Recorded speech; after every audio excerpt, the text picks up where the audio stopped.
All right. Hey, everyone. Just making sure this works. Can everyone see my screen? All good here? Okay, cool. Yep. So welcome, everyone. Thanks for coming. My name's Charlie. I'm a SCAD alumni. I graduated in 2018, so not too long ago. Um, I am currently out here in California. You could probably hear this car beeping behind my window.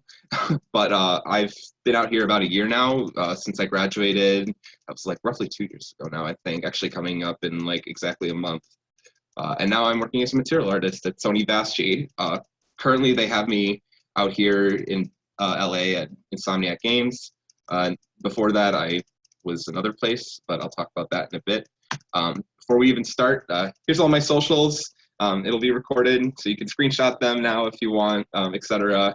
Some people here already have them, but I'm very responsive. If you try to message me on literally any of these platforms, I will answer. You can also add me on Facebook if you're a SCAD student, and I will probably accept you because I talk to SCAD students a good amount. So ain't scary. Look, I even included a little happy face. So before I get into everything, I found this little screenshot when I was getting this presentation ready, and this was my portfolio. I think it was December 2018. So by the end of the year that I graduated, and I thought this was really funny because I did not remember taking this, but portfolios change a lot, and it went over a long transformation over another 3 months. And a lot of this stuff, some of it's still in my portfolio, some of it's been completely redone. But I thought it would be a fun segue in to a little art versus artist thing about me. And none of those projects I did at SCAD. I did do the train, but that was personal work, right at the end. And one of them was remaking my old scene from Professor Shandy's class. So I was originally focused in environment art. It was something that I really wanted to do for a while, mainly because I felt like I was getting better at art, and I originally wanted to be a designer. And I still am very passionate about game design, specifically for games like Fire Emblem and stuff. I really appreciate those kinds of games that give you all the information right at the front. But I have grown to really like how art in general affects us in gameplay. I really like Celeste. That's a really awesome game that married narrative into gameplay and art, which was really awesome. So it took me about 10 months from graduating to get my first job. Most of it was downtime working on my portfolio. My father was super supportive of me, and he gave me the environment I needed to succeed. It was really difficult because Chicago, despite being one of the biggest cities in the world, it does not have a very active game dev center. It has for AAA. It does for indie, and there's a lot of small companies and startups. There's mobile studios there, but I really wanted AAA. But that's not to say Chicago isn't the best city ever. More game studios need to move there when Illinois is no longer bankrupt because it's the best. I did a little freelance for SCAD Plus at the time for Snack Pack. It's a really fun little thing to do because those guys are my friends. And then afterwards, I went to GDC, which was the last time I saw Suan. So this is 2019. And I ran into a recruiter, actually from my current job and from Naughty Dog, and they both were very helpful. And I ended up landing a contract at Naughty Dog for 6 months, but I got extended a few months. So that was really nice because having a job is nice. And now I ended up going back to VASG, following up with that recruiter all the way back then. So that was really cool. And now I get to be an Insomniac where there are awesome material artists there. And I've only been there about a month, but I've already learned a lot. You're gonna learn on every job, and you're gonna learn differences between personal work and working in the studio. So I'm gonna only be covering personal work in this presentation, basically. And I'll have a few brief things about how it can translate into a studio environment, but it's more so a thought process that I had for the year or so between graduating and having a job. And obviously here, this is a little bit of work from my portfolio.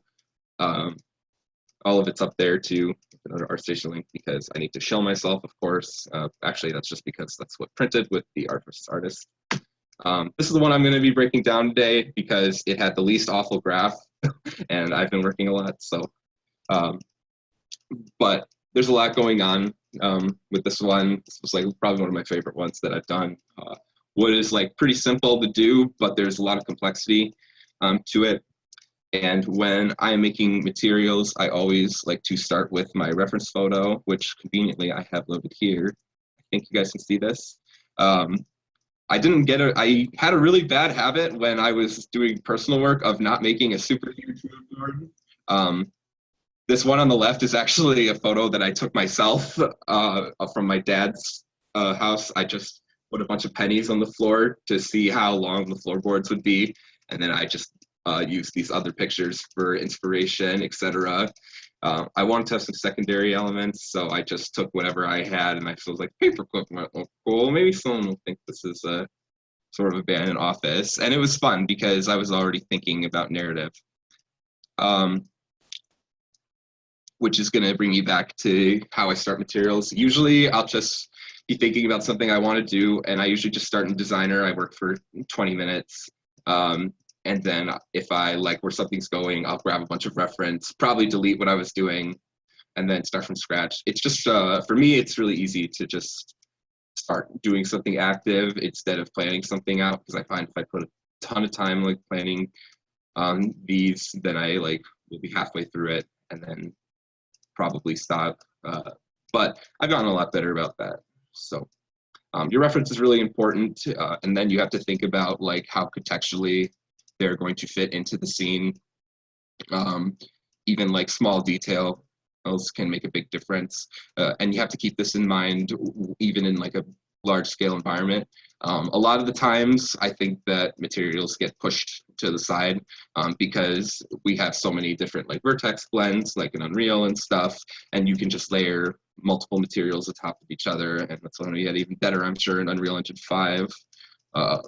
So never mind those like million poly assets. I'm just excited for the possibility of being able to merge 20 materials. Probably not, but guy can dream, can he?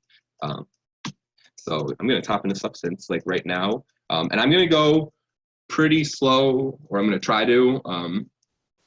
And obviously, I'm going to take time for questions at the end too. I organized this the best I could. It looks pretty scary, but I could actually probably chop this entire bit off and make it a lot more precise. So I'll make sure to take it pretty slow. And actually, I remembered I had something handy that looks like I deleted by accident. So let me grab it real quick from my folder. Where is my custom folder? Okay. So one of my favorite material artists is Daniel Tiger. I went to his GDC talk a few years back. He has this awesome preview node that I'm going to be using. It's a little small on my screen, but what this is going to do is this is going to provide a little step-by-step about what I am doing in the graph, which is super awesome. I'm pretty sure you can get this node by purchasing any of his tutorials, which I highly recommend if you want to get into Substance Designer. I was poring over those for a very long time. I think this is a good height setting. Let me just double check.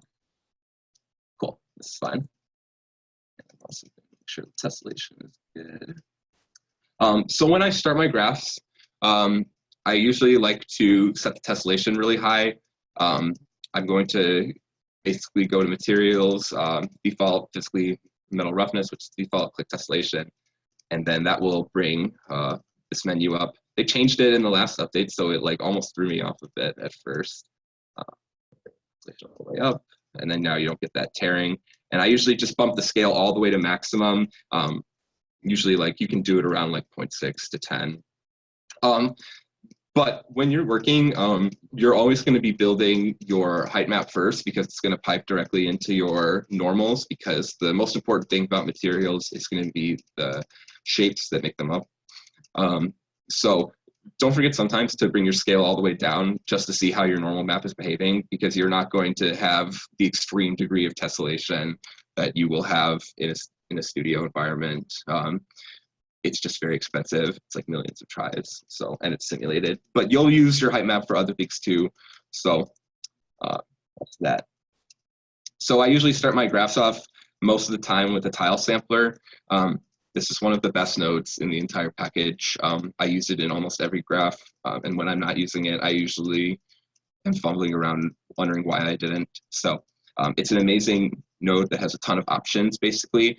It lets you tile a shape in a pseudo-random way or a random way completely, or you can even use it to make set patterns. For this, I set it so that I could have this wood pattern right at the start. I just had a simple square pattern, and then I changed the X and Y amounts so that I could get the sort of shape I need.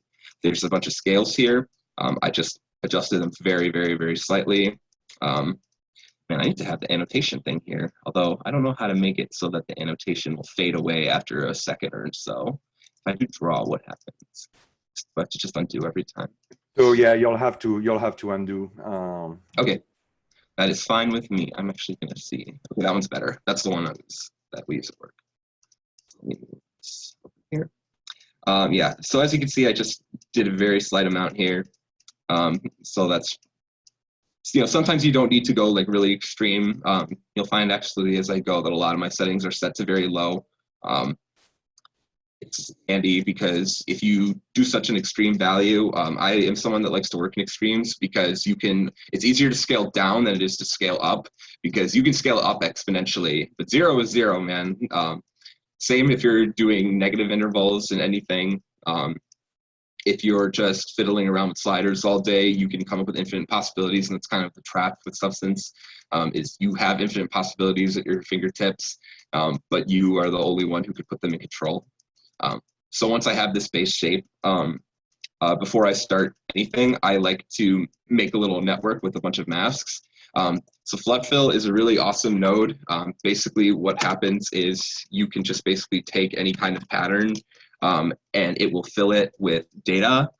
I think it sells 3 that I want. No, it sells 1 that I want. Essentially like taking any mostly black and white thing will allow you to get this color map that you can pipe into a bunch of special nodes that they have. I really like this one. I think this one's not going to work. So if I'm wrong, we have to use that cells 4. Here we go. Turn this all the way down. So if I go up here and I plug this flood fill in, it will just take this data and it will fill it in all the way. And basically what this data does is if you use these flood fill nodes, they will basically crunch it for you into a bunch of random black and white masks that you can just adjust. Usually I'll just pick random stuff and then I'll just change them as I go. I'm using this to get a gradient and a random grayscale and a second gradient for variation. I probably should have them above each other, but I'm not that OCD. And basically, when you're making your height maps, you always just got to remember that the blacks are the lowest parts and the whites are the highest. So it's really one thing that's really nice about working with this at the start is this gives you a good idea about what your shape variations and heights are going to look like from the get-go. So you can see with my preview node, and it kind of gives me an idea of like how my first ideas are going to like merge together. It starts out pretty chunky. I really like the rounded cube too, by the way, because it just kind of looks nice.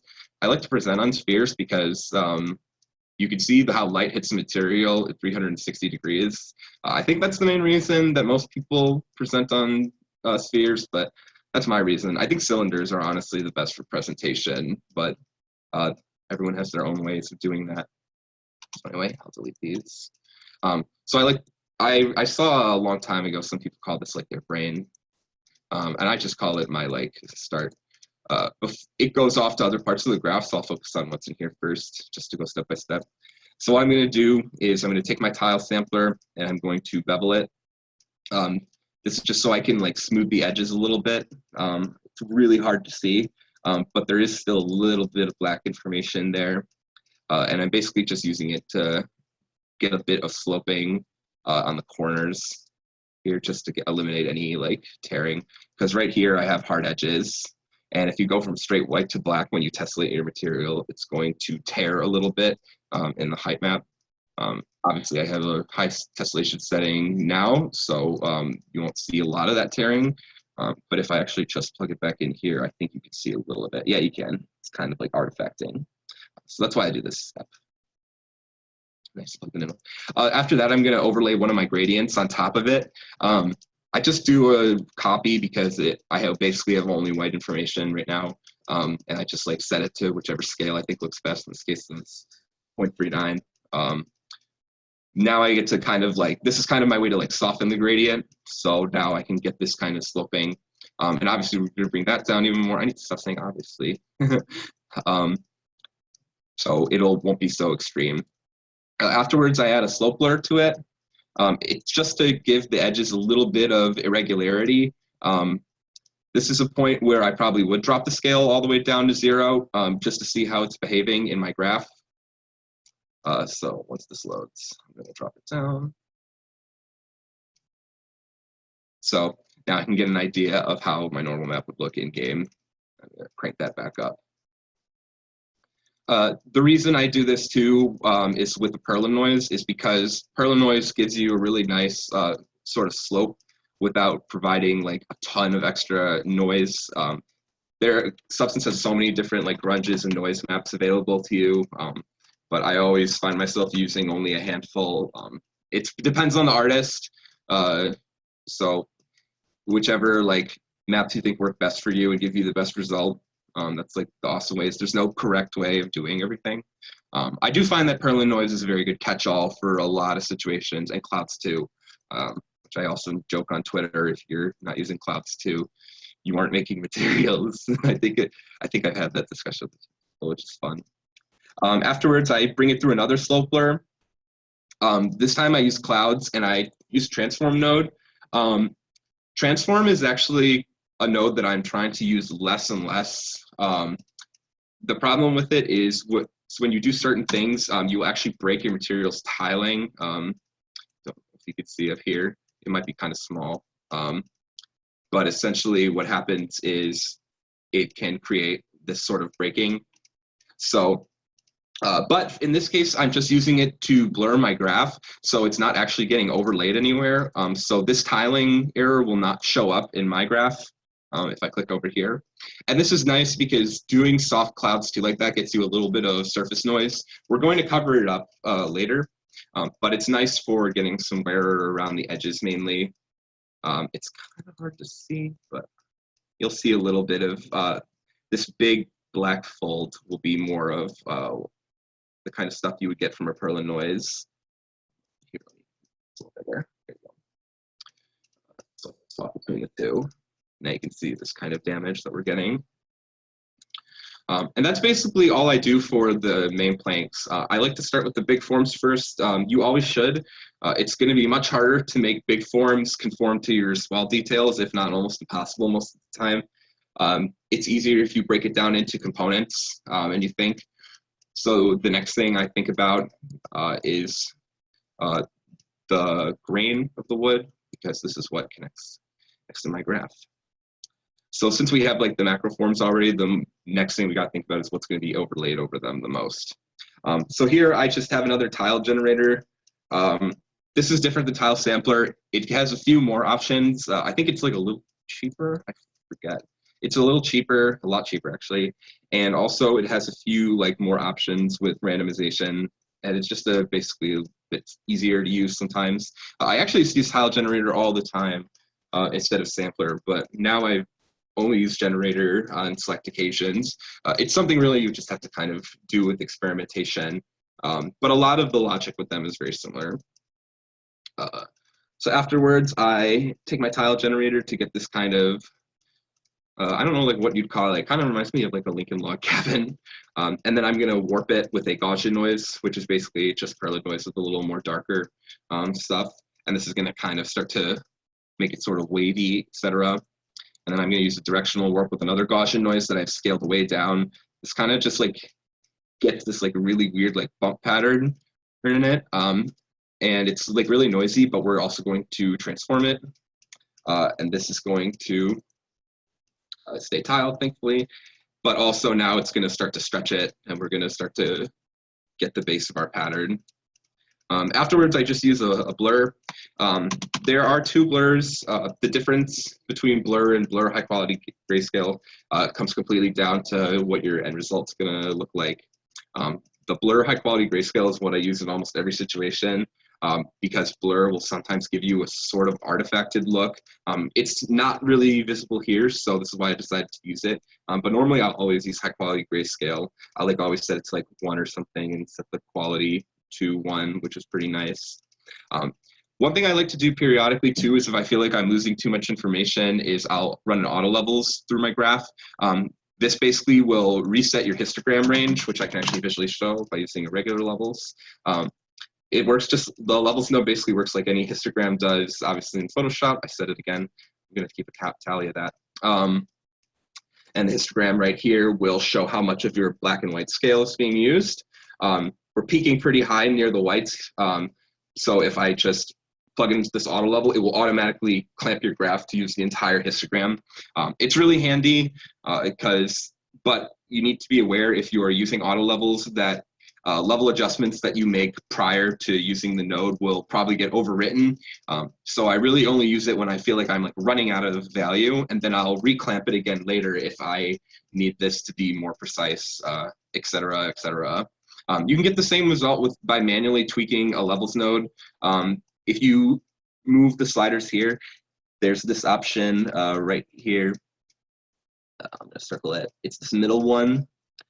It's really awesome. If you just click it like once, it will basically act as an auto levels. So if I click it, it will give you a sort, but it doesn't use the whole histogram. So it will only use the histogram that you have active. So this is basically doing the same thing as auto levels, where it's clamping the entire thing, but it's only retaining the information in what histogram we have shown. So that's just another interesting thing. And that's why I really like auto levels, but use it with caution, and remember you can overwrite your stuff before. If you're wondering why is this not changing, check where you have your auto levels.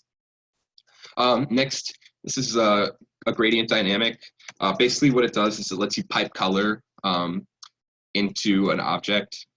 So right now we have this pattern that we made. It's pseudo broken, but it actually doesn't matter because I'm going to be warping this at the end anyway, so I don't mind if the tiling is broken. So I take a gradient linear, and then I go to the options to tile it a bunch down here, and then I'm going to blur it lightly, and then I'm going to run through my gradient dynamic. And basically how this works, I'm just going to make a new one so I don't have to lag my whole graph updating it, is if you change the gradient orientation, you can basically cause your gradient to travel along the shape of your map. If I changed what value I had in my normal, not my normal, in my height.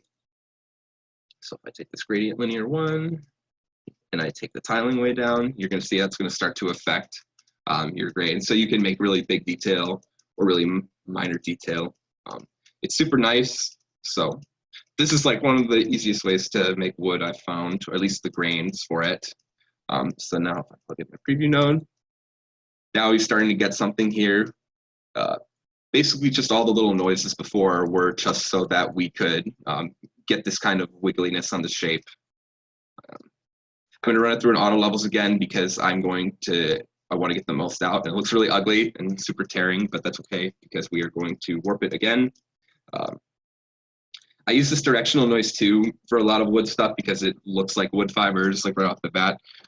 It's really nice. If you set it to a super, super, super low value, you can get this like cool like information. I went kind of extreme with it. So if you click this and then I go to my directional warp, you can kind of see now you're starting to get this sort of wood-like consistency. And it's nice because it's not very uniform because there's so many different black and white values here. So afterwards, I'm going to do a safe transform. Safe transform is what I do recommend using in cases that you might just use the transform node to try to tile something or maybe rotate it. A safe transform will always not break your tiling no matter what you do. My tiling is going to be a little broken because of this, but I use a safe transform here because I don't want to turn it 90 and then maybe make an adjustment and then have to go back and edit more nodes. And again, it won't really matter too much because I'm going to fix the tiling when I edit it. So I'm going to blur this afterwards. It's going to soften the shape a little bit. And then I make another, I do kind of the same thing I did when I started the screen, is this time I take an anisotropic noise, which is another node that I really like. And I'm going to warp that too. And now you kind of get this weird, like wiggly sort of thing. And then I'm going to blur that as well. The reason I do it again is so that I don't have a lot of tearing, which will be really nice and make my final height map look a little better. Every bit you can eliminate it, I think it's always good. I'm also going to blend it on top. This basically is just going to add a little bit of variation. It's kind of hard to see, but you can actually see it here, actually. And then what I'm going to do is I'm going to use a histogram range. There are several histogram type nodes. Basically, they're all fancy ways of just using the levels node that I showed before. You can get a different result depending on the sliders. I like histogram range because to me it's my lazy node, because if you make a histogram range, it will automatically mid-clamp your values. So if I connect the levels to it, you can see that 50% of the graph is being used. It basically just like will smush it all together for you, which is really nice. So usually I can use that as a base because this will kind of like be another way to reset your height. Because if you don't need the full range, like for example, if I'm merging pure white information on pure white information, that's just going to form a flat peak and we're not going to get anything interesting from that at all. If I just use the levels node or the auto levels node. So I think that makes sense. So, and then here's what the histogram range looks like now. I just clamped it basically more towards the white values. This is mainly so that I could just get rid of a lot of this super extreme information that I had showing. So I could like kind of scale it back, but I still wanted it to be high because most of the information that I'm going to be adding to the rest of the graph is going to be subtractive. And this will naturally clamp down lower and lower as I blend more details on top of it. I take a grunge map 05 next and I run through a high pass, and this is a super cool node for basically uniforming anything. If you take like any grunge map, it basically performs kind of like a histogram range on it, but it will do it in kind of a strange way. So now you can see we're kind of mostly in like gray values. It basically eliminates like all the blacks. I can't say I like completely understand it, but I usually use it if I have something super noisy that I like need to like uniformly put together, because here there's just a bunch of random information that I don't necessarily need, so I just want to dial it back so I can have a similar color.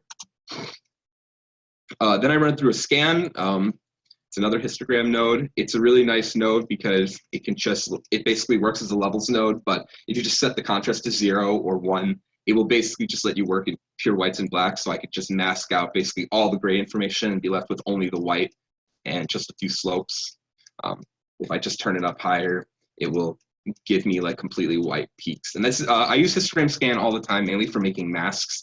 So if I just take a scan and I show you the difference, the reason I'm not editing these nodes is because it's going to update my entire graph, and that will lag really bad, and no one likes that. Yeah, I can see I'm bringing the position all the way up, and now we have like basically a pure white and black mask. And if I move the contrast all the way up and move the position, now we have vice versa, where I just kind of have this black and white mask I could use for anything. So here, just by doing that, I keep some of the slope, which is why I keep the contrast at 0. And then I'm going to transform it. Again, I think I break the tiling. It's fine because we're going to change it in the end. Basically, I just do this to smush it together. Then I'm going to use this node, which is going to fix the tiling. Make it tile photo grayscale is awesome. It basically will create a blurred mask for your material. You'll be able to see it right here. It basically will mask out the edges. If you hit spacebar in Substance Designer, that's how I'm able to view the texture tiling. I don't think I said that before, so now you know. So it will basically take where this red square is, which is just the initial viewpoint, and it will create a mask of your choosing. You basically can change a lot of the settings here. These are just what I went with, but again, I'm not going to go over really many individual settings because you just have to experiment and that's the fun of making materials, is if it looks right, you can just go back and tweak a slider. Then I take Grunge 11. I really like this one because it has some like kind of cool crackings in it. I use this grunge map a lot personally. You can also like edit out the cracks like directly in the grunge map, which is super nice. And then what I'm going to do is I'm going to blend it over to my new grain pattern. I use a multiply because it will mask it out of all the whites. So now I kind of have this pattern going over, and it just adds like a lot of nice height variation. It doesn't matter that it's super noisy because we are going to blur it, just like I've been doing for a good chunk of the graph. This is just to get rid of a lot of the really sharp pixel noise. You can see here, there's a lot of pixel information. So if I blur it, it's going to eliminate a lot of it. It's fine if it's still a little puffy, because if I blur it, it's going to inflate my shapes a little bit. And I like the thickness that they're at now, but I also still want to get rid of this information. This will cause a lot of random peaking, and it's just extra noise that we don't need. You should focus on making sure your graphs are noisy because they need to have like interesting like surface wear in most all of them. It's very rare that you're going to need a pure clean type of metal, a pure clean type of wood. If you get like really close, like that stuff's going to have a little dust in it. I'm looking at my desk right now, and it looks clean, but if I like smack my face against it, I would see some dust particles. So even nothing is clean. That's another rule I like to keep in mind. Nothing is clean. Afterwards, I'm going to take my clamp histogram range from before, and I'm going to combine my two elements together. I'm going to use subtract, basically to add a bunch of information. So now we have these cool sort of tears going through my wood grain pattern. So here's what it looked like before. Let me connect the preview now. So yeah, now we kind of have these long sort of strokes. It'll be hard to see for now, but it'll be easier as we move on. Then we're going to move to the knots, because every bit of little wood has some kind of wavy knot breaking it up. And here I'm going to use a tile sampler like I did before. This is like pretty tricky because this is actually a detail that might kind of stand out. And I found the hardest thing about being a material artist is making just generic tilables, because as you zoom out, it's going to look like really repetitive. It'll be broken up by vertex blends, by where props are placed, where you put decals. But making just generic tilables like look interesting, I found is probably the hardest part of my job, because it's mainly because of the different environments like that I've worked in now, which is also very cool because different studios do things in different ways. You might have a different way of working as an artist too. There is no concrete. So I do this because it's like a pretty good range, and these are basically where I'm going to place all my knots. I'm already thinking about where they're going to be like on my graph. So I actually had to adjust the random seed. Every node in Substance has a random seed. I'm pretty sure every node does, or at least the ones that will need one, and it will basically just spit out a random pattern. Usually what I'll do when I'm like starting a Substance graph is I place a noise, and it's like the same instance of one I already have in the graph, is I will immediately like garble a bunch of numbers on my keyboard and then just get whatever random seed you have, because it only goes from 1 to 10. I'm like, nah, man, I want thousands of options. So, because that doesn't matter as much. Afterwards, I'm going to do a very light warp with a Perlin noise. This is just going to give some irregularity to them because I've never seen a normal circular wood knot. I'm also going to blur it. This is going to help soften the edge, just because it's kind of a harsh transition, like fall off here, and this will help taper it off a little more. It'll inflate the shape a little bit, but it's fine. I can always bring it back in with another node if I thought it looked bad, and I didn't think it looked bad. So another thing I'm going to do is I'm going to take a straight directional noise, and I'm going to pipe it over my macro forms here. So what we're going to do is I'm just going to do this, and now it's going to look really broken up, but it's going to be fine when we clamp it again. I can also just adjust the height setting, which I actually think for this part I'm going to do because it will be easier for you guys to see the information actually going on. This gives me an excuse to take a swig from my water bottle. Yeah, I'm going to leave the scale completely off for this. So yeah, now you guys can see what's happening better.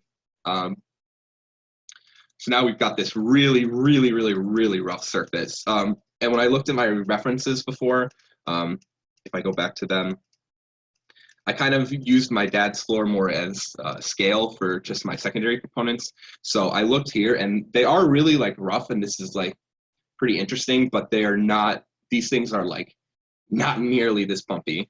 So I have that in mind as I continue working. Excuse me. Okay, that's my planks. So the next thing I'm going to do is using the warp node, I can create where the knots are going to be. So we kind of can use this blurred mask.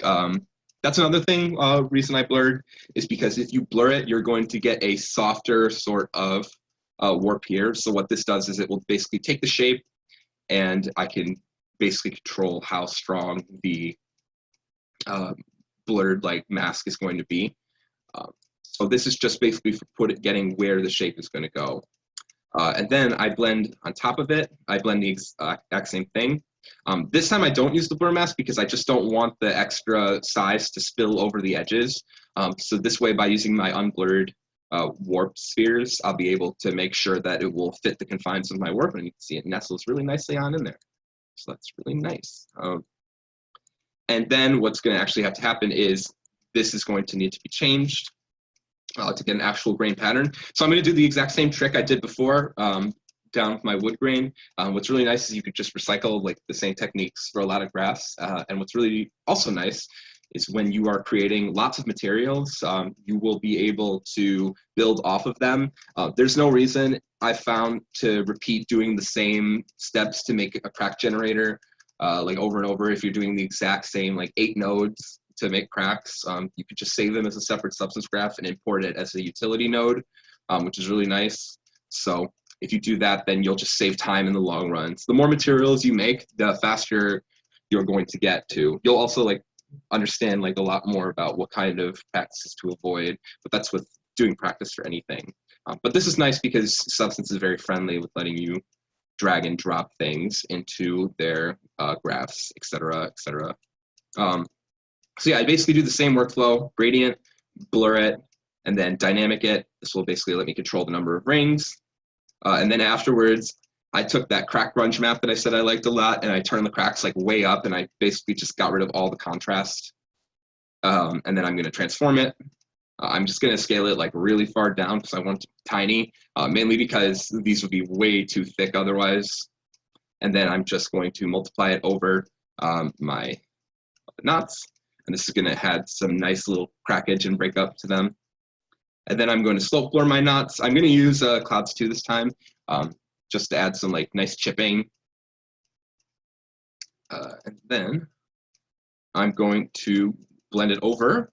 So now we kind of like hide this warp shape. Normally, another thing you can do that would be really nice is if you use this non-uniform blur. This is really handy for getting rid of detail. So if I pipe in my warp, now I've kind of eliminated all this detail underneath it, and you can change like the scales. It's basically a blur that's driven by a mask. Instead of using like blur high quality grayscale or blur, which will just blur your entire map, non-uniform blur will basically only blur like where you need it to. So as you can see, I still have all my detail, but I'm only masking out the knots. But I actually didn't do that here because I kind of liked in some of them how we had this sort of crack going down. It was like pretty obvious like where I warped, but by the end the graph is going to be so clamped that you won't really see it. And it kind of makes me think there's like a large dent going through, and I thought that looked kind of neat. It's not even the same on everyone else because there's different values going down. So sometimes you run into happy accidents like that. Like this one doesn't have that big crack going down it. So as you play around, you'll just find you have more and more options available to you. So don't feel constrained. So now we have these. It's really dark because of my AO, but that is okay because we're going to fix that.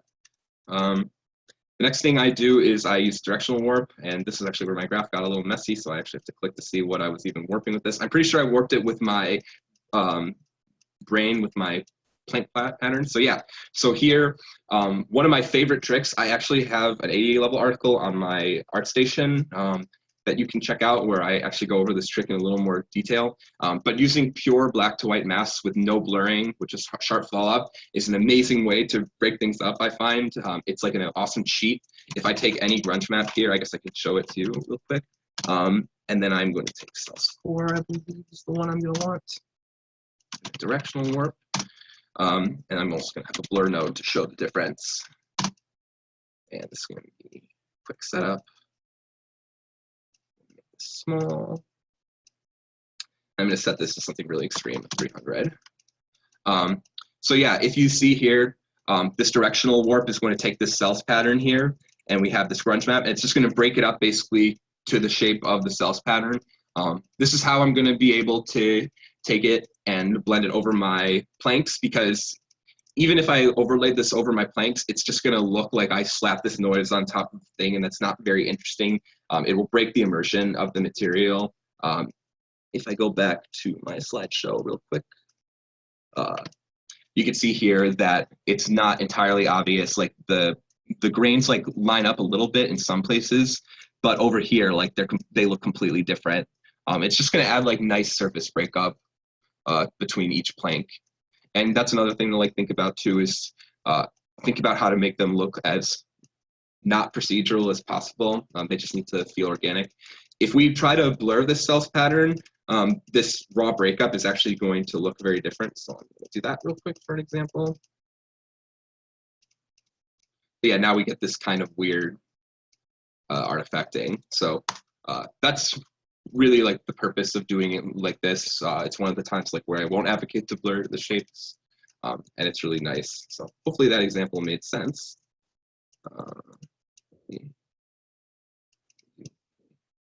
I guess it doesn't like that.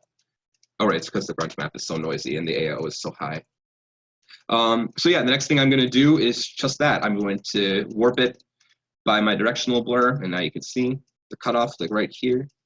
And I'm going to blend them together at long last. So now they have been married together. And another nice side effect this has is this actually clamped my graph for me. So now you can see a lot of that really sharp ambient occlusion is going to be masked out, and it's just going to get overlaid on top. I use multiply here, set it to a pretty low value. And now you don't even see like that black peaking like as much anymore in the knots that we made. And it's really cool too, because then you kind of get some of the knots like going off of the sides, and it just helps like bring a little bit of organic material to this. And this is actually a point where I think I will re-enable my height. So, but even without any of the height information, we're still getting a lot of like cool 3D feel, even though this is just a normal 2D texture. So I'm going to turn the scale way up. I'm trying to look pretty neat. Next is the next component, which is going to be these nails. What I do here is I make a tile generator with the same sort of feel. I actually probably should have used my mask from back here. I don't remember quite why I didn't do that. Oh, I remember. No, I don't, because I'm a liar. I use an edge detect here. This is really nice because it will basically draw edges around pure black and white masks, which is what I think I showed actually at the beginning. So what this is doing is I'm going to pipe this mask into my tile sampler. And what this is going to do is if you go down in your tile sampler near the bottom, there's a mask map threshold. And basically what this means now is there are not going to be any nails, which are right now, they're just little circles I made that I just fooled around with the scattering settings, position random, scale random. And now they won't appear in these crevices, because these crevices to me are two things. They're where the wood is like actually going to like be meeting the floor, and obviously we don't need a nail there. I said it again. And we also don't want it so close to the edge that it's going to be peeling off, because if I just have this one nail like kind of hanging off the edge, it's still going to be tearing, and I don't really like that look. So I just want to, and also I don't know how a nail would have ended up there if it's in that much of the wood and it's old. I feel like it would have fallen between the cracks, and so that's the reason I make this mask, basically. Nails need to be more centralized, but they're still going to have a wide range, so they'll look random. Then I warp them really slightly, because old chip nails I find look kind of strange. I think I actually had that in my reference as well, which is where I got this idea. I zoom in really close. Zoom isn't gonna let me. There we go. I don't think I had any in this reference. I think I just saw them in another. Oh no, they're right here. So you can kind of see them. They're really small. So let me go back to the buttons. And then I'm going to slope blur it with the clouds too. This is pretty extreme, but the main reason I'm doing this is actually because I can do the same thing I did with my wood knot mask, and I can use it both ways. I have another edge detect going this time for my full pattern. Actually, this is what I should have been using instead of here. I don't think it would have made a big difference. I must have been thinking something. I made this like a year ago, so. And that's a nice thing too, when you go back and look at your old graphs, like even I'm going back into them and I see things, it's like, oh, I do this differently now. So you just save like 1 or 2 nodes. The reason also your graphs should have as few nodes as possible is because if you try to import them into Painter with as an SAR, they're gonna be laggier, etc. And anything to make your environment artist's life less difficult is pretty nice. What I'm going to do is slope blur this, and then I'm actually going to subtract this. The reason that I went so extreme is because this is going to be like where the nails are. I imagine that the wood would be kind of like worn and chipped away. And it's nice because since we also get different like variations from the slope blur itself, this one's like darker, so it's not going to cut in as deep, but this one has more white, so it's going to go more extreme in. So now we have like where nails will go, or maybe some of the nails are already gone, or there was just like natural pitting there, which is nice because they have different sorts of sizes. You're always thinking about storytelling with your materials. I'm going to take my warped shape back, and then I'm going to use my levels node. This time I am going to manually adjust it because there was a specific range that I wanted for the height. I do not know if you can see it, but there is a very slight blur on it, but it's very sharp and controlled. This will kind of give me a little more of a rounded top. And then I'm going to take a Perlin noise, run a levels through it, and I'm going to blend it on top. This is just to give even more variation. Like some of them, like it won't touch at all, like these. But some, you get a little right here. But some of them will like be really flattened. This is because I don't want all of these nails to go into every hole. Otherwise, I thought it would look really fake. So afterwards, I'm going to do a height blend. And a height blend is a super awesome node. It does 2 things. It can reclamp your graph for you. I think of it as like a histogram range, but it's like a blend, sort of. So here I turn the contrast all the way up. It starts at 0.9 by default, unless they changed it in the new update. And then I just adjusted the height contrast. And this is nice too, because now I'm able to get some of my range back. Where's my DT preview? So if I take this and I plug it into the height node, preview, and then I just compare the 2. You can see that my height map information kind of normalizes and drops a little bit overall. So I get a win-win. And what's nice about the height node blend node is to do this here so I can show it in real time. Is if you change the offsets, it will basically just change your entire graph for you. So now here it's like pretty matte. Please, thank you, Substance. But now I was able to make the nails like stick way up. So it basically, once you pass 0.5 on your scale, it will basically like swap which map is on top and which one you're going to show more. So by getting a nice medium, I can basically control the height of like every nail. And as you can see now, some of them are like kind of stuck in there, but if I go back to my regular height blend, some of them like aren't in there at all because it's too dark.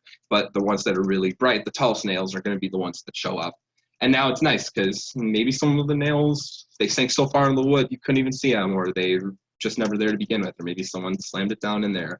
Whatever. It's your story. And then we are going to run this through a tile sampler as a mask, and that is basically it for nails. It's a pretty short segment. And then I was done with the graph at this point, but then that was when I remembered that I took those pictures for scale, and I'm like, that'd be funny if I just added them in. I'll be the first to say I don't think having a bunch of petties on a floor this old and paperclip makes a lot of sense, but maybe there were some people coming in to renovate and just fell out of their pocket, who knows, or an old office floor. So for this, I made a really lazy paperclip. I use a shape node here. Shape is awesome. It's a node I use all the time. And I run it through an edge detect, so now I get already the base form. And then I use a transform here.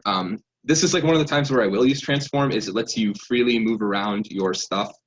If I click here, I can like freely move around like where it is, and it's just kind of like manually placing them. And as long as it's not going over the edge, I like don't have to worry about like the tiling. So since this is like right in the middle, I don't have to worry about it. So I'm gonna shrink it down a little bit, and I'm gonna blend it back on top of itself, and this will get me my paperclip pattern. Very simple. I'm gonna shrink it a tiny bit just to make it like a little flatter. Don't really need to do this, it's just perfection. And then I blur it. And then what I'm actually gonna do is I'm gonna blend it on top of itself with a multiply. And that's because the little bit of a curve that I'm gonna get is going to be controlled. And now we can blend it back on top of the mask. And now we have like kind of a little hump because paperclips are round. If you hold one in your hand, they have some volume to them. And this is like a really good way of adding volume to masks.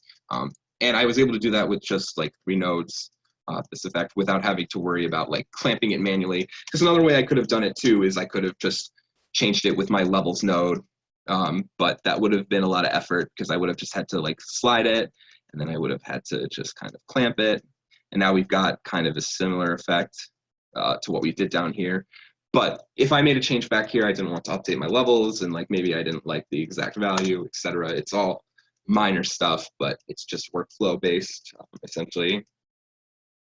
Same thing I did, tile sampler with the mask that I mentioned before. So they'll only end up like where I wanted. Some of them like overlap each other, but they were so small it actually doesn't really matter. One trick you can do is you can use that non-uniform blur that I mentioned before to create sort of like, if 2 objects are going to be overlapping, you can just like blur the one underneath, and it will kind of make like a little pit for the other object to sync onto. Then I'm going to make a mask for it before I continue. I just use a histogram scan. I clamp it like all the way up. And this is just going to give me a pure black and white mask of where my paper clips are. And this is going to be for my color and my roughness later, or spec gloss or whatever you use. Then I just take the tile sampler and I just plunk it right on top. I use add. You can use like a different blend mode. You can use like max lighten. I used add in this case because I just wanted white value to stand on top. Where did my preview node get off to? Get back here, you. Please. Oh, I think I have to refresh it. There we go. So yeah, now we have our paper clips standing on top. What's really nice about add as well is it will just like override like the values of the wood grains. So it's a little like Terry right here. I think it's because I think I also had like things. Did I not set the scale back to maximum? I guess I did. I guess I did. Oh, the tessellation factor got really reduced. There we go. I was wondering why that was looking so blurry. So yeah. So now those are overlaid on top. But even from a distance, like you can see like they're like melting into the graph, but like you will never ever see that. So how far these have come now. And look too, because of all of like the blending we've done too, naturally over time you'll find that your height range will be like manually adjusted.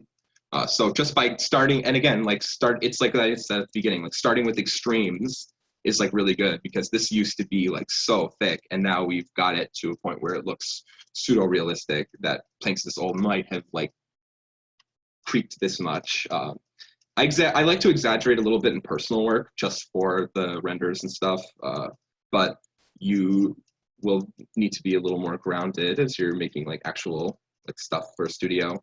And then we have one more thing, and I'm not going to go over this monster in detail because most of this, if I was better at using it, can be done with a single node called SVG.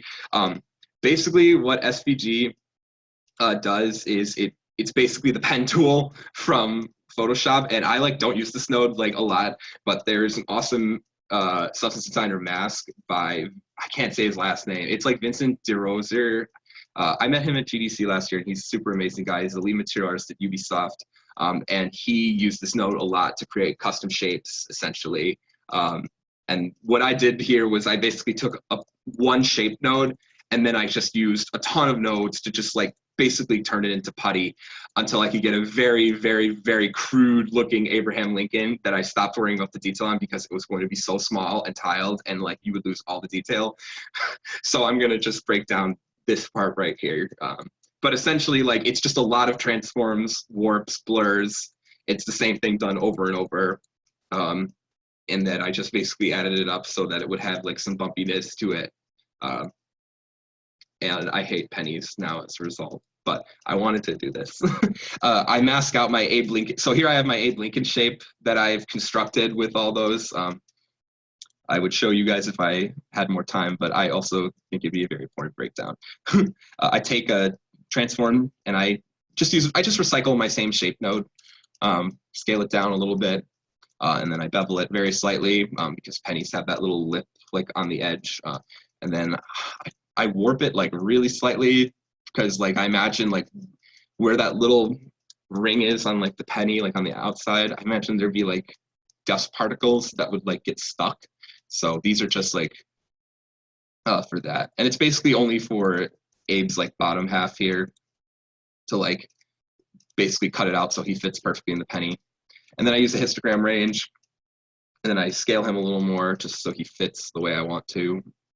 And then I use this text tool, which I very I very rarely use, but I thought this would be funny, even though you can't even like see it in the graph.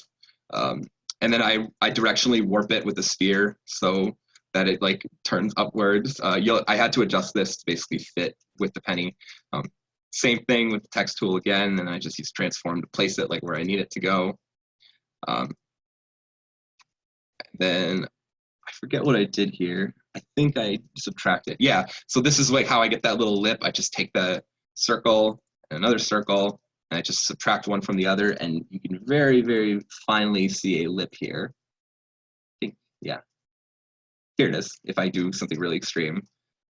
So then if I blend my Abe Lincoln face together, I just add each bit of text. It's fine that it's tiling on the bottom. I just didn't fix it.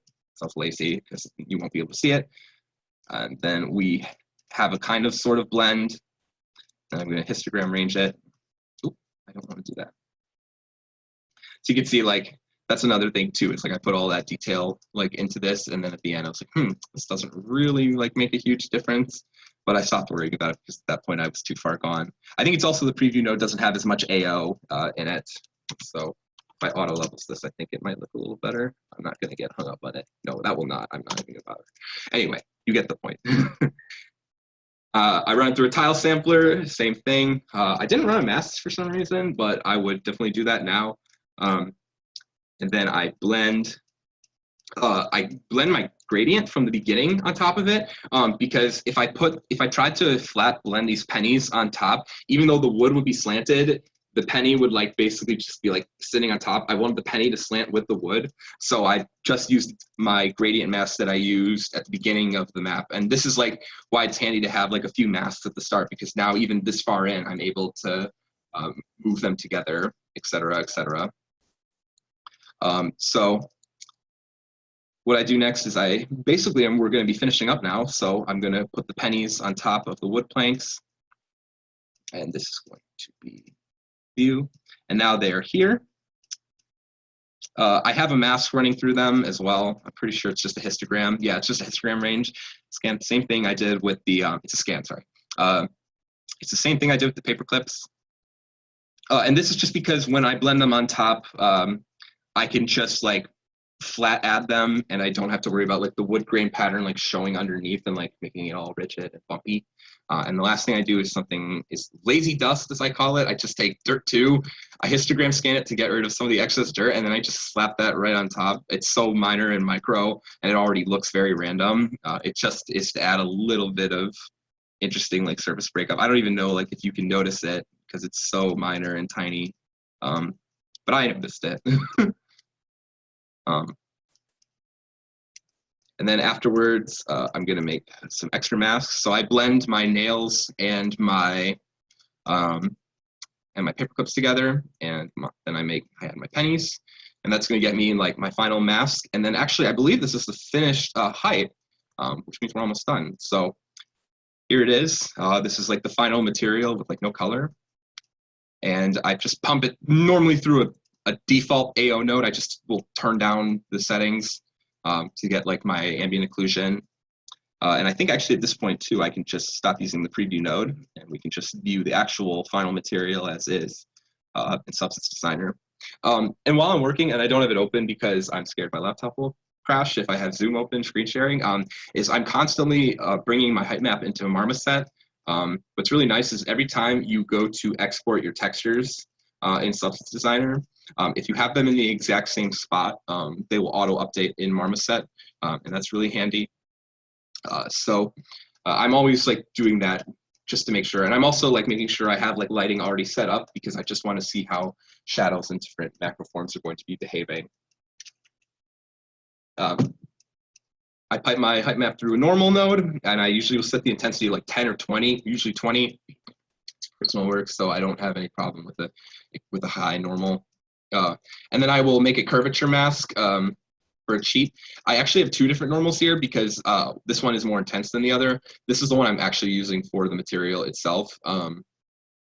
And even like this could have been cleaner too, like the way I blended my pennies together. Like I have a little bit of artifacty, but you wouldn't notice it. But not saying that's okay. Don't be lazy. I just was because this is the first project. And one thing I really love to do is I love to take curvature. It's just like baking curvature out in Substance Painter.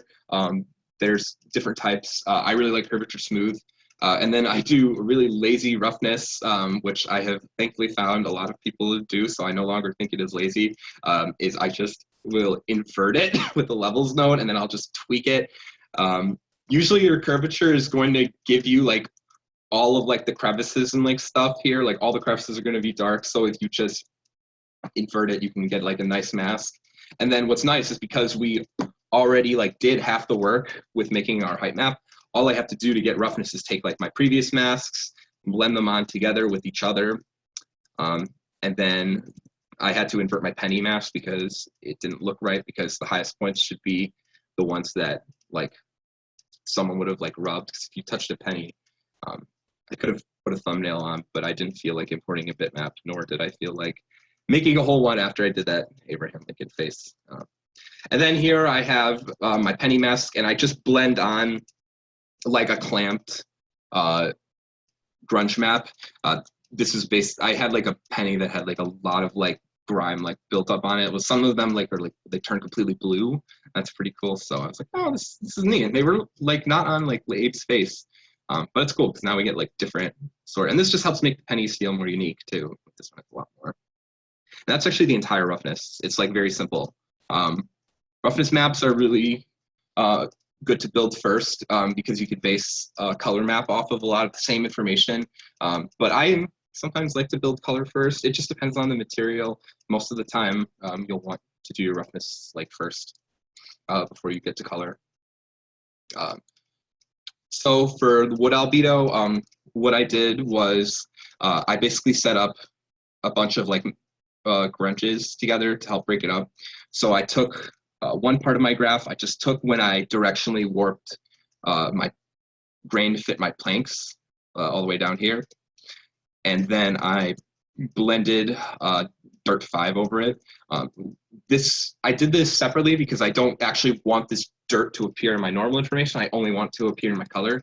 And then one thing I like to do is I like to take multiple gradient samples. If you take like a gradient map, I'll just make a new one here real quick. And you just go to the gradient editor and you pick gradient. You can like just drag and drop on anything on your computer screen. This is where it really helps to have two monitors, but I'm on a laptop. And then it will just like sample a million colors. You can adjust like how many you have selected with this precision slider. You can invert them, you can invert the positions, etc. And then if I just plug it through here, like bam, I have a new gradient map. And I just usually will do this a few times until I have some that I like. I liked how these ranges were showing up. So this one I sampled directly from my reference photos. So that's the easiest way to mimic real life. It's just take stuff directly from reference. And that way you know it'll be right. And then you might have to adjust it so it's correct for PBR range, etc.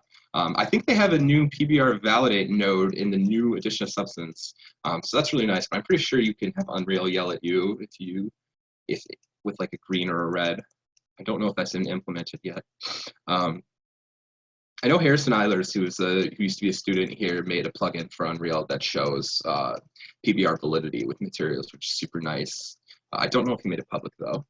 I have to ask him. So afterwards, I basically am just doing the same thing I did here, where I blended like dirt onto it. This time I'm just taking like my gradient from before, and I'm just putting a bunch of noise over it. Like I'm just like slopping it on there, like, and now like it's pretty broken up because we're using the broken up like tiling. And then I'm gonna run both of these gradients that I made through a blend, and I'm gonna use this like noisy grunge thing as a mask. And now like I'm getting both of these gradient maps like mixed together, and now I have like this kind of like nice different color variation going on in my Planck albedo. And then I'm going to take my knots, and I'm just gonna blend like a gray over them. I don't know like why I did this. It's like very slight. I think I just wanted to darken them because I thought they weren't standing out enough. Same thing here. I took my mask, made a gradient out of it with like colors I wanted, and then I just overlaid that on top. So now you just have a little bit of color on the ridges. It's very slight. It does make a difference when you have actual lighting on this. And then I took a fractal sum, and then I just ran that through a gradient map. Same thing. I used, I used a shadows node here, which is kind of hard to see. And I think from this, I extracted it from my final height map. And this was just so I could get like into the crevices and just add some like very fine like dust. I don't think you'd see it on anything except the albedo, but when you merge them together, it does make a difference. So now we just got a little bit of darkness there to fill space. And then for the penny, this is where I made the mask for the grime. Then I just histogram scanned it. I think I don't remember if I did do this, but I'm pretty sure I looked up like copper's like PBR value. I could be wrong. I don't remember it off the top of my head. You can look up proper PBR charts. I know Joey Lenz and other SCAD alumni, and my former coworker has a bunch of awesome PBR guides on his ArtStation and website. You should definitely check out. He's going to be updating them soon. I use my penny mask that I made before, so this thing's getting a lot of mileage already. And then I actually just do a normal of the penny, and I do my curvature trick again.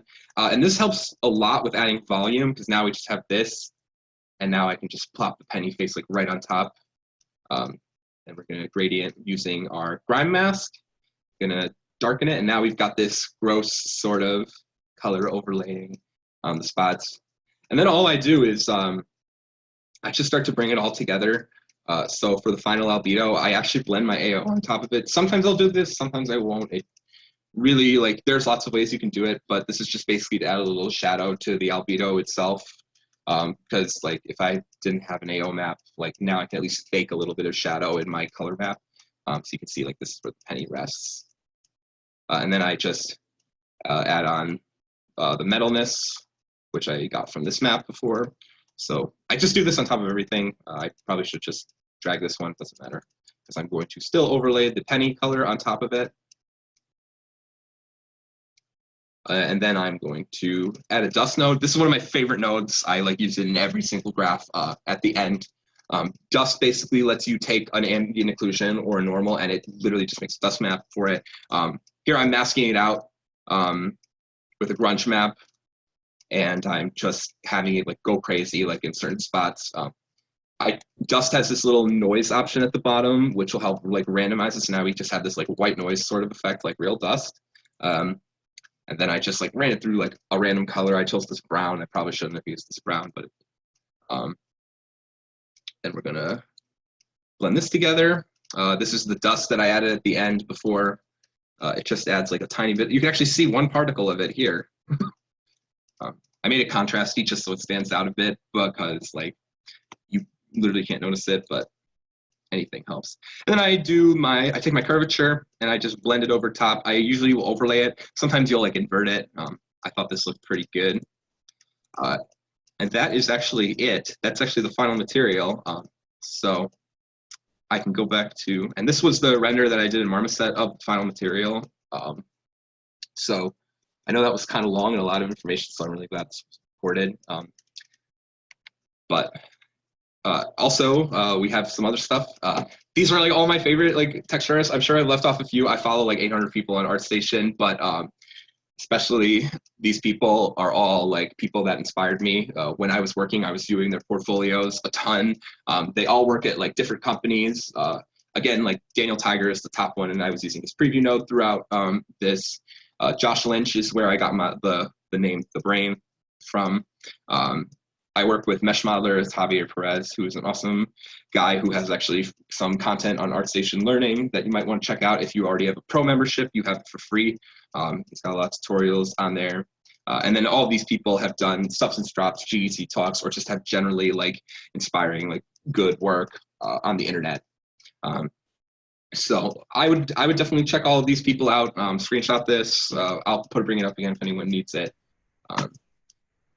Another thing that really helped me a lot when I was making materials is I joined a lot of communities. These are all Discords that I'm a part of. There's Dynasty, 3D Fast Track.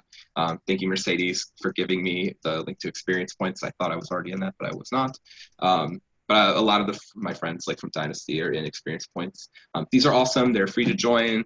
Everyone is learning. There's industry professionals in them. They're super accessible. It's a good way, even if you don't like post in these Discords, there's always people posting, there's people working. You'll make new connections. I've made friends like through these Discords, and it's nice because you can just like bounce your work off of them.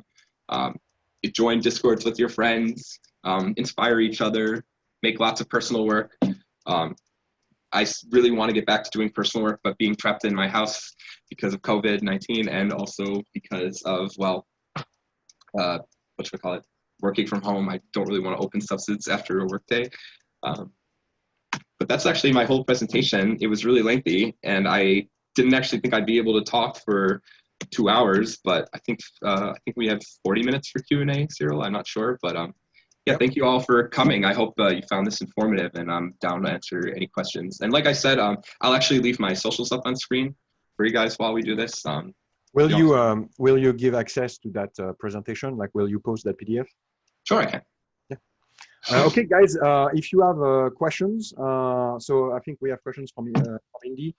You have 3 on the chat. How do you make the little dots to connect the connections between nodes? Okay. How do you collapse the nodes themselves so that you don't show previews to make them smaller? And then exposing parameters, what's the difference for when you expose parameters for your personal project versus in the studio setting? So these are your 3 questions. They are in the chat. I don't think Indy has a mic, so that's the reason why. Yeah, I remember he does not have a mic. How can I view the chat? Is that going to break my screen share? Oh, cool. It's at the bottom. You have I found it. Okay. So for how to collapse nodes, if you just click a node and hit D, it will collapse. It's really handy for cleaning up graphs. At work, I don't do this just because I want because other people look at my graphs, my lead looks at my graphs. I just want to make sure that he knows where everything's connected. So I'm getting out of the habit of doing this at work. I'll use it for on auto levels because there's no variation there. But for transforms and levels, I want them open so because then you have to uncollapse them and then you have to scroll down my histogram, see what it did, etc. What was his next question? It was how do I make the little nubs? If you hit Alt and just click, you'll get these little connections. I remember Cookson said he hated these in Unreal. I remember doing this once at Tech 2, and he got really mad. I don't know if he still feels that way, so ask Ari for me. But yeah, this is just nice for repositioning stuff. You don't really need to do it that much. I didn't do it on the whole graph. I just did it in specific parts where I felt it was getting really, really messy. And he had a third question. I'm looking. Exposing parameters. So in personal projects, I will basically never make parameters. But in a studio setting, what I'll do is I'll basically use this pin tool. I will just use this navigation pill. If it's something that's exposed, what I'll basically do is I'll just expose it, and then I will just the node that's responsible for the parameter. I'll just put this pin here just so like anyone viewing the graph can like find it. It's really nice because in the studio, like you will probably need to be making lots and lots and lots of small tweaks. You're going to be like getting feedback constantly. And like, if you don't open a graph for like 6 or 7 months and you have to come back to it, you'll have that meme of, I think it's Gandalf, right? Going, I have no memory of this place. So, and that has happened to me, and that's why I never finished any Unreal environment. It's like when I teach coding, I tell people, comment your code, because you're. Oh my God, please listen to this man. He knows what he's talking about. Comment your code, comment your substance graphs, comment everything. Jeez. Yeah. So you have another question from Alison. Alison, do you want to ask it in person? Yeah, I'm fine. Anyone who wants to ask a question can unmute. They can. Mom's vacuuming. Okay. When did you realize that you wanted to become a material artist? Oh, this is a really, really funny reason because it's so stupid. It was all that was getting more than 10 likes on ArtStation when I was posting them. It's a very dumb reason, but I also liked it way more than environment. I was spending like 10 weeks at a time on an environment, like 3-4 months, and like they were getting like 10 likes on ArtStation. And like at the time, because like I wasn't in a place where I could network with like a ton of people, I didn't really have any indication that like this is right. Like I had a few people like I could send my work to who were critiquing it. And like I would send it to like old alumni like from the school that I would find on LinkedIn, because I want legitimate feedback from people who are actually doing this. But a lot of them, you know, are busy, and not everyone can like always get back to you. And if you post in these like communities, you're going to get lots of feedback. And I was getting a lot more feedback when I was posting materials, so I was like, you know, this is pretty fun too. I think I really cemented it when I did the keyboard substance on my portfolio. That's actually what I break down in my 80 level article that I mentioned before as well. I wanted to break that one down here, but then I was like, wait, this is a waste of y'all's time. You can just go read that. So yeah, it's honestly like a pretty like, it's not about the exposure anymore. It's just because it's actually like what I like doing. And it's also like what feel like I'm most reasonably suited to. I was doing a lot of like other stuff at my last job. So, and that actually cemented that like, yeah, materials are like what I really like to do. They're interesting. And I think also I was taking a lot more real life inspiration. I felt like I was like more open to the world around me too. Like I would stop when I was on like walks with my dad, or like we were at restaurants, and I was like, oh, that's a really cool surface. And like I wasn't doing that with like environments. I just felt like my eye was like more suited to them. You know, kind of a long-winded answer. But yeah, basically for traction, for those Insta likes. But now I just don't mind doing it because I think it's legitimately fun. You had a question from Parker. Are the numbers under the materials the time each node takes to render individually? Yeah, so the 131 millisecond, the 159 millisecond. Yeah, it's basically just like how it basically just affects the total load time of the graph in Painter from what I understand. So, essentially. You have another question from Tena. Tena, you want to ask it yourself? Oh, sure. I was just wondering, like, what's like the biggest challenge between making materials that are more realistic and ones that are more stylized? Please ignore my bird. That's okay. I like birds. My old friend from Naughty Dog loves birds. Hi, Julian. I think that stylized materials are a lot harder. I think that stylized work in general is a lot harder. I have mostly worked in realism, but I didn't actually when I was starting in Designer. I think Cyril, if you scrolled really far back in my Facebook, you could find like my old stylized materials. But like they were just basically good for like getting started for me. But I think stylized is hard because you need to have a good understanding of realism. It's really easy to make like work that is kind of in that weird uncanny valley between realism and stylized, and then just call it stylized because it doesn't look realistic. If it looks uncanny, it looks uncanny. But you can't make stylized forms without understanding like how the real forms like work, you know? So I think that's the hardest part personally. And also like it's depends like on the project context, etc. I mean, we have a lot more games that are like realistically stylized too.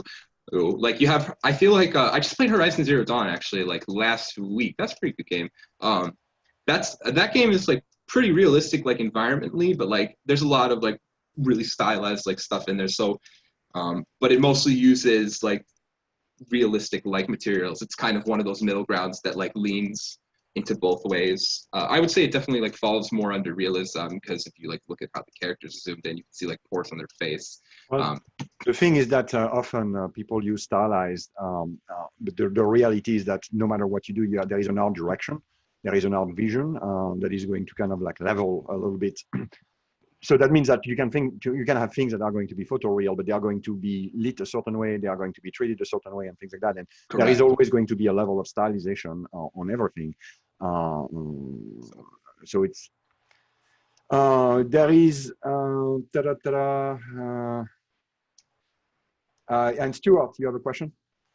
Hey, how's it going, Charlie? Thanks so much for taking the time to teach us a little lesson on a Saturday. No problem. I find that so Substance, I'll have a good idea for what I want in the end, but I still have a really hard time figuring out how I get there using the nodes. Like, how did you start training to sort of just intuitively know if I do this and this with a node, I'll get this particular shape? You know, those kind of things. Like practice. I wish I had a better answer, but that's really the case because like. Actually, I have a lot of purged materials on my ArtStation. I have, how many do I have? Let me open my ArtStation. I refuse to show it because Kindle Dreams is in there. I would. I have 1, 2, 3, 4, 5, 6, 7, 8, 9. I have 9, 10 hidden materials, 11. I have 11 hidden materials. Some of them are actually materials that I have made before, like that are currently on my portfolio. I just redid them and made them better. I think the biggest thing is like with it is being accepting of like when you need to just let it burn and just move on to the next project.